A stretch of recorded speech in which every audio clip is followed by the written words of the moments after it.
कहानी की शुरुआत में ही हम एक छोटी बच्ची फिनिक्स को देखते हैं जो कि अपने पेरेंट्स के साथ एक गांव में रहती है और इस टाइम वो अपने पेरेंट्स के साथ एक नदी में से मछलियां पकड़ रही होती है। अब जाल फेंकते हुए फिनिक्स के फादर पानी में गिर जाते हैं और जैसे ही वो ऊपर आते हैं तो तभी अचानक से पानी में से एक डीमन फिश बाहर आती है जो कि काफी बड़ी और खतरनाक थी और वो फिनिक्स के पेरेंट्स को खा लेती है। तभी ये देखकर वो बच्ची इतनी दुखी हो जाती है कि रोने लगती है। अब जैसे ही वो डीमन फिश फिनिक्स को खाने वाली होती है तो तब वहाँ पर एंट्री होती है इस मूवी के हीरो की जिसका नाम होता है जियांग जिया, जो हवा में उड़कर वहाँ पर आता है और उस डीमन फिश को अपना रॉड देकर मारता है। इतनी ही देर में पानी से एक स्वॉर्ड उड़कर आती है जहाँ जियांग उसे अपने स्टिक से रोककर उसे वापस भेज देता है और तभी नदी में से बाहर निकल कर आता है रिवर गॉड जो कि इविल होता है और वो जियांग से फाइट करने लगता है। अब यहाँ पर जियांग और रिवर गॉड की काफी देर तक फाइट चलती रहती है। इस फाइट के दौरान जियांग रिवर गॉड को मारने के लिए अपना चाबुक यानी अपनी बेल्ट उस पर दे मारता है, लेकिन इस अटैक से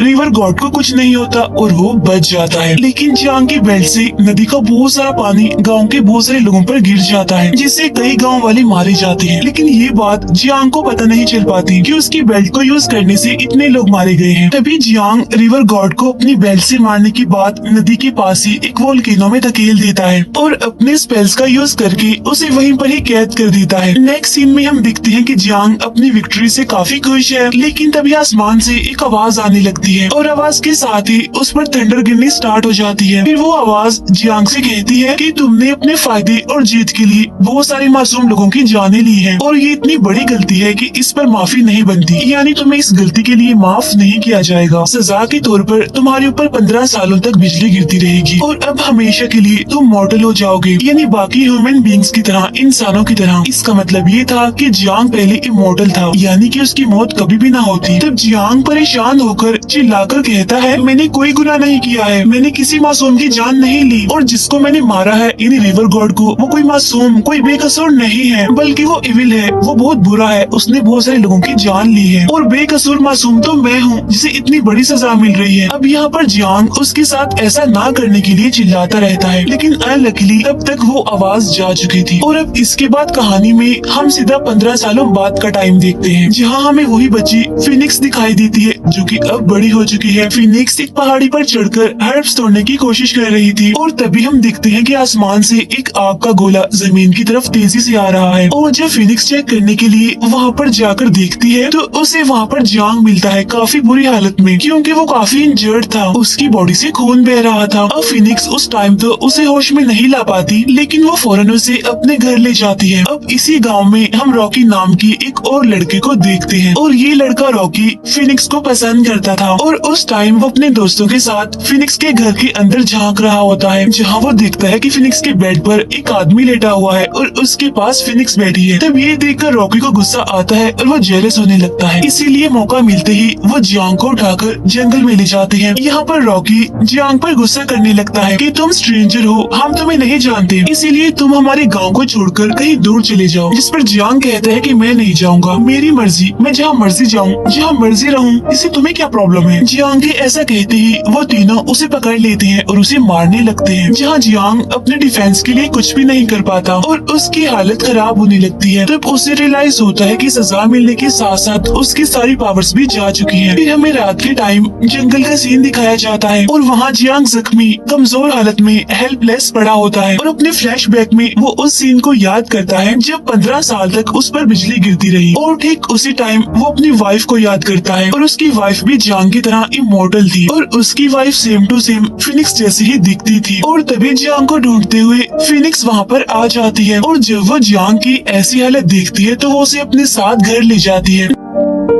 नेक्स्ट सीन में हम देखते हैं कि गांव की एक लेडी नदी के किनारे कपड़े धो रही थी, लेकिन तभी पानी में उसे कुछ हलचल होती हुई फील होती है। लेकिन तभी वो डीमन फिश पलक झपकते ही उस पर अटैक करती है और उसे खा लेती है और वापस से पानी में चली जाती है। अब इस औरत की मौत की वजह से गांव के सारे लोग काफी भड़क जाते हैं, काफी गुस्से में आ जाते हैं और फिनिक्स से कहते हैं कि उस आदमी को अपने घर से बाहर निकालो। हमें लगता है कि इसी की वजह से डीमन फिश यहाँ पर आई है और हमारे गाँव की उस औरत को खा गई। तब फिनिक्स उन सबको समझाती है और उन्हें उन्हें रोकती है, लेकिन वो सभी जियांग को उठाकर डीमन फिश के पास फेंकने के लिए चले जाते हैं। वो देखते ही देखते जियांग को नदी में फेंक देते हैं और जब डीमन फिश जियांग पर अटैक करने के लिए वहाँ पर आती है, तब जियांग उसके मुंह में जाने से बचकर उसके सर पर चढ़ जाता है। अब डीमन फिश जियांग को उठाकर पानी से बाहर फेंक देती है और आसपास गांव के जितने भी लोग खड़े थे उन्हें शक करने लगती है, यानी उन्हें अपने अंदर समाने लगती है। तब ये देखकर डरते हुए सभी लोग वहाँ से भागने लगते हैं, लेकिन एक बच्ची वहीं पर ही गिर जाती है और अब डीमन फिश उसे शक करने लगती है। डीमन फिश उस बच्ची को हवा में कर देती है। उसे बचाने के लिए फिनिक्स उसकी तरफ बढ़ती है और उसे पकड़ लेती है, लेकिन अब डीमन फिश उन दोनों को ही शक करने लगती है, जिससे वो दोनों डीमन फिश के मुंह में जाने वाली होती है। लेकिन तभी डीमन फिश के मुंह में जाने से पहले जियांग फिनिक्स के पाँव पकड़ लेता है, जहाँ इसी दौरान बाकी गाँव वाले और रॉकी उस डीमन फिश पर हमला कर रहे होते हैं, जिससे डीमन फिश उन तीनों को छोड़कर वहाँ से भाग जाती है। अब उन दोनों की जान बचाने के लिए सारे लोग जियांग का शुक्रिया अदा करने लगते हैं और अब जियांग भी वहाँ से जा रहा होता है, लेकिन तभी अचानक से एक ओल्ड मैन वहाँ से उठता है और कहता है कि मुझे एक अनाउंसमेंट करनी है, मुझे आप लोगों को कोई जरूरी बात बतानी है। लेकिन सभी गाँव वालों को वो ओल्ड मैन और उसकी बातें काफी अजीब लगती है और कहते हैं कि हम जानते हैं कि तुम्हें रिवर गॉड ने ही भेजा है, क्योंकि वो इविल है, वो शैतान है। इसी वजह से वो सब उस ओल्ड मैन को मारने लगते हैं और तभी हलचल देखकर जियांग भी वहाँ पर आ जाता है और वो सभी गांव वालों को बताता है कि इन्हें रिवर गॉड ने नहीं भेजा और ना ही ये उसकी तरह डीमन है, बल्कि ये अर्थ गॉड है। तब गांव के सारे लोग अर्थ गॉड से अपने बिहेवियर पर माफी मांगते हैं। अर्थ गॉड उनसे कहता है कि मुझे आप सबको एक जरूरी बात बतानी है और वो ये कि तुम्हारा गाँव खतरे में है, क्योंकि रिवर गॉड जो 15 सालों से कैद था वो आजाद होने वाला है। तब गाँव के सारे लोग परेशान होते हुए अर्थ गॉड से पूछते हैं, तो फिर आप ही बताइए हमें क्या करना चाहिए, क्या करें हम अपने गांव को बचाने के लिए। जिस पर अर्थ गॉड कहते हैं, घबराइए मत, मैं आपके साथ हूँ। गांव को और आप लोगों को बचाने के लिए मेरे पास एक सोल्यूशन है और वो ये कि जो कोई भी गॉड की उस बेल्ट को लाएगा वो ही रिवर गॉड को हरा सकता है। और तभी वहाँ पर रॉकी आ जाता है जो कहता है कि मैं लाऊंगा उस बेल्ट को। जिस पर अर्थ गॉड उसे कहते हैं कि तुम लाओगे बेल्ट को? ऐसा नहीं हो सकता, तुम नहीं ला सकते उस बेल्ट को, क्योंकि तुम्हारे अंदर कोई पावर्स, कोई एबिलिटीज नहीं है और मैं तो तुम्हें एक स्लैप लगाकर ही नीचे फेंक दूं। तब ये सारी बातें सुनकर जियांग वहाँ से जाने लगता है। तभी अर्थ गॉड भी जियांग के पीछे पीछे आ जाता है। तब जियांग कहता है कि छोड़िए, इसका कोई फायदा नहीं है, क्योंकि वो चाबुक यानी वो बेल्ट मुझसे ले ली गई है। इसका मतलब ये है कि अर्थ गॉड ने जिस गॉड का चाबुक यानी बेल्ट लाने के लिए कहा था वो गॉड कोई और नहीं बल्कि यही है जियांग जियाओ। तो इसका मतलब ये है कि जियांग भी एक गॉड था और इसीलिए वो इमोर्टल था और उसके पास इतनी पावर्स थी जो कि अब ले ली गई। तब उसकी ये बात सुनकर अर्थ गॉड उससे कहता है कि गॉड की बेल्ट को कोई भी वापस नहीं ले सकता, उनसे वो कोई नहीं छीन सकता। वो बेल्ट तुमसे ली नहीं गई बल्कि गॉड के टॉम में यानी मकबरे में है, यानी जहाँ एंशिएंट टाइम के गॉड पुराने गॉड रहा करते थे। और जियांग सुनो मेरी बात, उस बेल्ट को बस तुम ही ला सकते हो। अब ये सारी बातें फिनिक्स छुपकर सुन रही होती है और यहाँ पर उसे जियांग के बारे में पता चल जाता है कि जियांग कोई आम इंसान नहीं है बल्कि वो है जियांग जिया। लेकिन यहाँ पर जियांग अर्थ गॉड को मना कर देता है और कहता है कि मैं उस बेल्ट को अब नहीं ला सकता, क्योंकि मैं अब मॉर्टल हूँ, यानी अब मैं भी बाकी इंसानों के जैसा हूँ, मेरे हाथ में कुछ नहीं है, अब मैं कुछ नहीं कर सकता। ये कहकर वो वहाँ से जाने लगता है।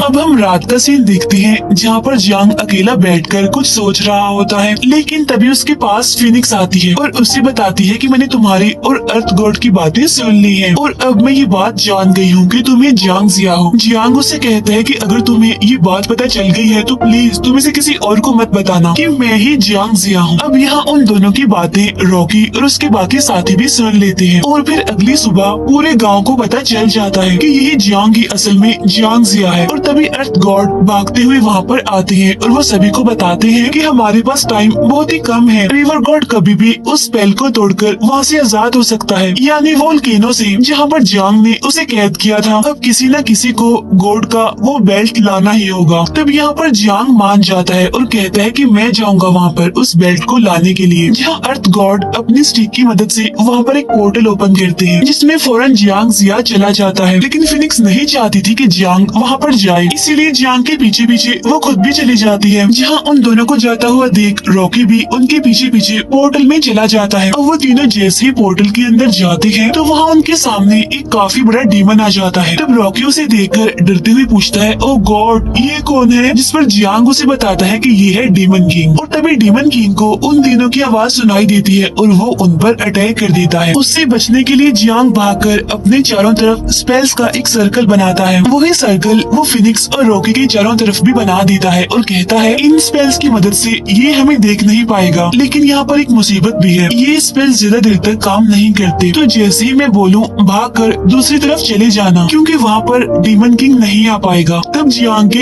1 2 3 कहते ही वो वहाँ से भाग जाते हैं, लेकिन तभी डीमन किंग अपनी जॉइंट एक्स की मदद से जियांग की बैक पर अटैक करता है और उसे काफी दूर फेंक देता है। तब वो दोनों जियांग को उठाकर एक जगह पर लिटा देते हैं, लेकिन तभी वहाँ पर जियांग की वाइफ आ जाती है, जो कि सच में सेम टू सेम फिनिक्स जैसी ही दिख रही थी। वो फिनिक्स से कहती है कि अगर तुम जियांग की जान बचाना चाहती हो तो तुम्हें उसे अपना ब्लड ट्रांसफर करना होगा, और ब्लड ट्रांसफर करने में मैं तुम्हारी हेल्प करूंगी। फिर वो अपनी पावर्स का इस्तेमाल करके फिनिक्स का ब्लड जियांग में ट्रांसफर करने लगती है और कहती है कि जियांग को जब होश आए तो उसे ये बात मत बताना कि मैं यहाँ पर आई थी और मैंने ये सब कुछ किया था। और इतना कहते ही जियांग की वाइफ वहाँ से गायब हो जाती है। फिर थोड़ी ही देर के बाद जियांग को जब होश आती है तो वो कहता है कि अब मैं पहले की निस्बत ज्यादा अच्छा फील कर रहा हूँ। बताओ फिनिक्स ये तुमने कैसे किया? और जब रॉकी इस बारे में बताने ही वाला होता है तो फिनिक्स उसकी बात को काटते हुए कहती है कि छोड़ो इन बातों को, हमें देर हो रही है, चलो गॉड की उस बेल्ट को ढूंढने के लिए चलते हैं जिसके लिए हम यहाँ पर आए थे। उधर दूसरी तरफ गाँव में अर्थ गॉड और गाँव वाले डीमन फिश के साथ फाइट करके उसे पकड़ने की कोशिश कर रहे होते हैं। उधर वो तीनों गॉड के टॉम यानी मकबरे में पहुँच जाते हैं, जहाँ उनके सामने एक काफी बड़ा स्कल्पचर यानी स्टैचू होता है। तब जियांग उन्हें बताता है कि ये प्रोटेक्टर है और यहाँ आने वाले लोगों को इनकी तरफ से दिए जाने वाले टेस्ट को पास करना होता है। और तभी एक बड़ा सा बर्निंग स्कल वहाँ पर विजिबल होता है, जहाँ नेक्स्ट सीन में जियांग खुद को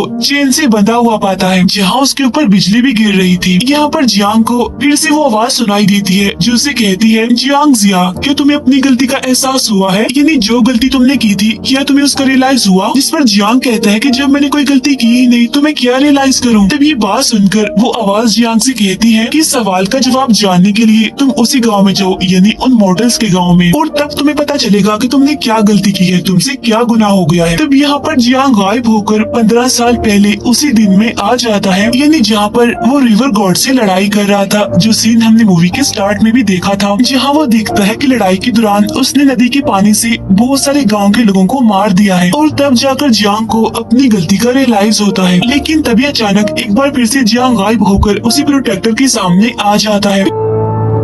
फिर थोड़ी ही देर के बाद वो बेल्ट उसके सामने विजिबल हो जाती है, जहाँ वो बर्निंग स्कल उसे कहता है कि जियांग तुम्हारे सामने एक इम्तिहान है, तुम्हें 2 चीजों में से एक को चूज करना होगा, या तो तुम्हें इस बेल्ट को चूज करना होगा या गांव वालों की जानों को। जिस पर जियांग हैरान होते हुए कहता है कि ये कैसा टेस्ट है, मैं कभी भी इस बेल्ट के लिए गाँव वालों की जान नहीं लूंगा। उधर हम गाँव में देखते हैं जहाँ पर रिवर गॉड आ गया है और उसने आते ही अर्थ गॉड पर अटैक कर दिया है। फिर रिवर गॉड अर्थ गॉड को मारने ही वाला होता है कि तभी उसके सामने आ जाता है जियांग जिया और अपनी थोड़ी बहुत बची हुई पावर से रिवर गॉड का सामना करता है, जहाँ रिवर गॉड जियांग को मारने के लिए अपना रॉड फेंकता है, जहाँ पर जियांग की जान बचाने के लिए फिनिक्स उस रॉड के सामने खुद आ जाती है और उस अटैक को वो अपने ऊपर ले लेती है और वो रॉड सीधा उसकी आर पार हो जाता है और फिनिक्स इंजर्ड होकर जियांग की गोद में गिरती है। यहाँ पर वो जियांग से कहती है कि जब मैं पहले दिन तुमसे मिली थी मुझे तुम तभी से पसंद आ गए थे, और इतना कहते ही वो बेचारी मर जाती है। अब रिवर गॉड एक बार फिर से जियांग को मारने के लिए आगे बढ़ता है, लेकिन तभी आसमान से